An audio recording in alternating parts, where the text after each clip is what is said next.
Yes.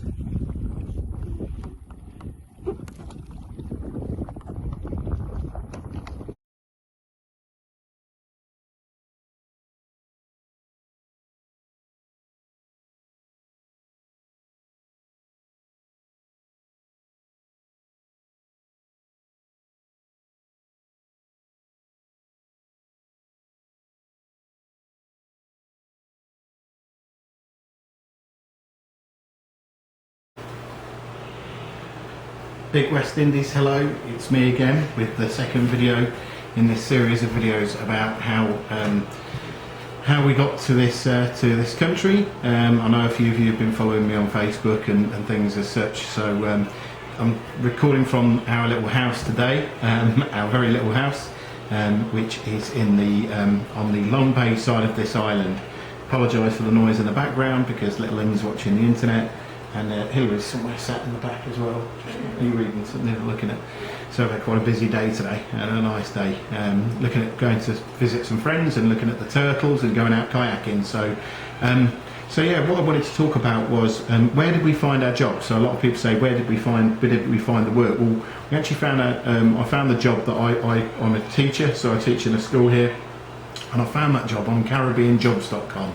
But the island itself is short of a lot of teachers, so the teaching profession they're in desperate need for. Also skilled workers, aren't they, Hillary? Like skilled workers are really short in number here. You know, if you've got a trade, you know, tradesmen are really well sought after here. The process, the way it works is I interviewed, and 3 weeks later I was offered the job. We then found our house, and I've talked about this in a previous video, found our house. I was very lucky, and the previous school head teacher managed to find a gentleman who has a property on the island, who has a couple of properties on the island. Properties aren't cheap, you need to know that. So the property that we managed to secure is $1,900 per month, and that does not include bills. So you can be paying for bills anything between in high season for electricity, you could be paying between $500 and $600 on top of that. Our water bills have worked out at about $20 per week at the moment, around $20 a week. So it's worth knowing that if you did get offered a job here and you're thinking of perhaps coming as a couple or a family, is that you will need to come as you will need to have some money behind you before you come. So you'll need to come with savings. Or you will need to have a well-paid job over here. Anybody who comes without money is going to really struggle. So it's really important to have some financial backing or to have some savings before you come. Anything else, Hillary, that I could think of with that?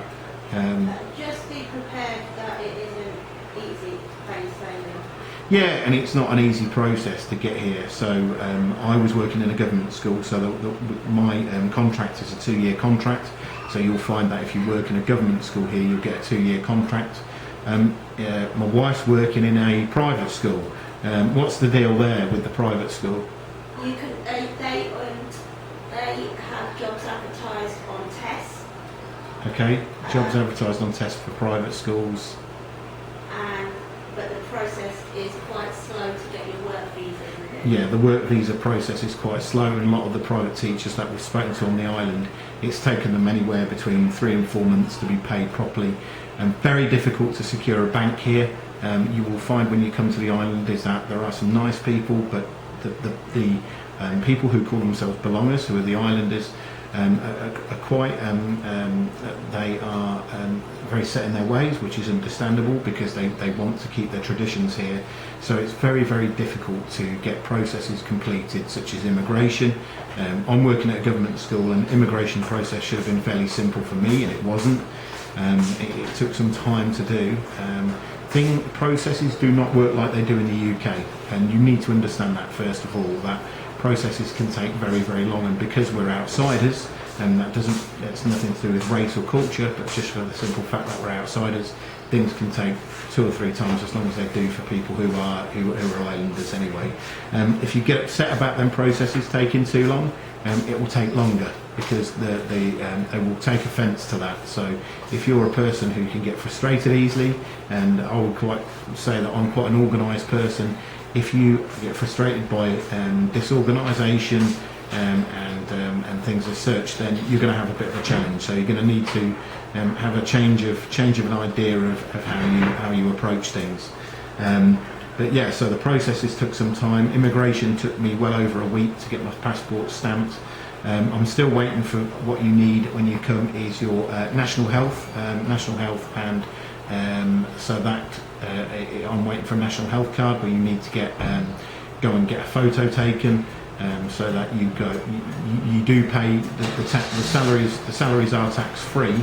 However, the salaries are tax free, but the issue that you've got there is that you will still have to pay national insurance as well. So there's national insurance, so there's NIB and there's NCIB, which is another type of insurance. I'm not quite sure which one's which, and I'll try and explain them in a different video, but you need to sort both of them.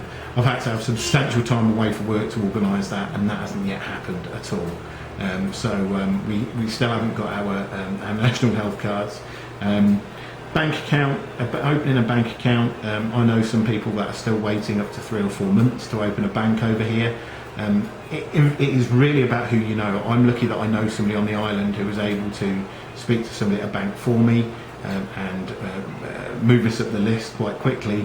And I got a bank. To get a bank card over here, you have to speak to a bank manager first. That can take up to an hour. And then the card itself is produced by the teller, so you have to get in the queue, so that's probably another 2-3 hours to get to the teller. Fridays, you need to know that things here on a Friday shut at 2 o'clock, like 1-2 o'clock in the afternoon.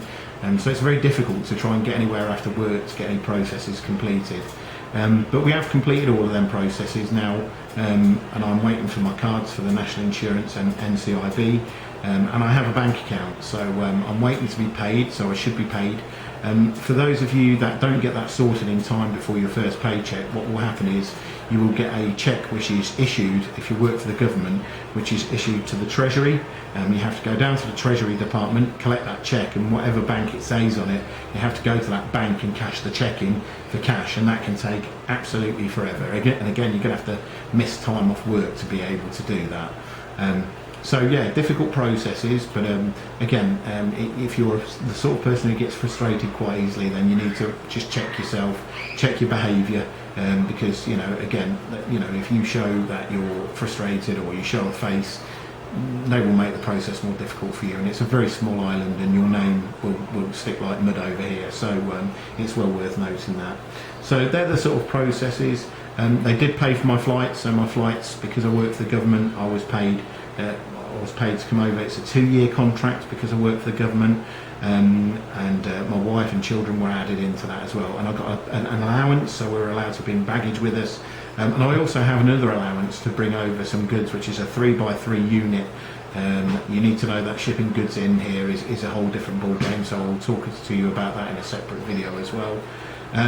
Yeah, so this is the second in a series of videos. We've had a really nice day today. We've started to feel a bit homesick where we live in. We're missing our creature comforts a little bit, but we've met some people on the island today who have taken us out on kayaks to see the turtles. I'll try and put them at the start of this video, some pictures. We've also we've been offered to go out on jet skis and all sorts of things. So we're starting to make friends slowly, and we are enjoying our experience. It's Sunday night, so it's work tomorrow.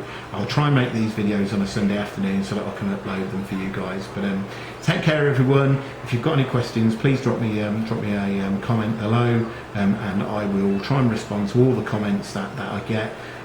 Also, please can you share, like and subscribe, and share with other friends or other people who are thinking of perhaps relocating abroad, because Turks and Caicos, Providenciales is a lovely place, and I want to be able to promote it. And this place is short of skilled people, so the more the merrier. If we can get people over here, getting this country up and running, it'd be fantastic. So so if you can share with other people, share on your Facebooks and your Instagrams. I'm not very technical, obviously, you can tell with these videos, but yeah, it'd be great to hear from you guys. So cheerio everyone, and I'll see you next Sunday. Bye bye.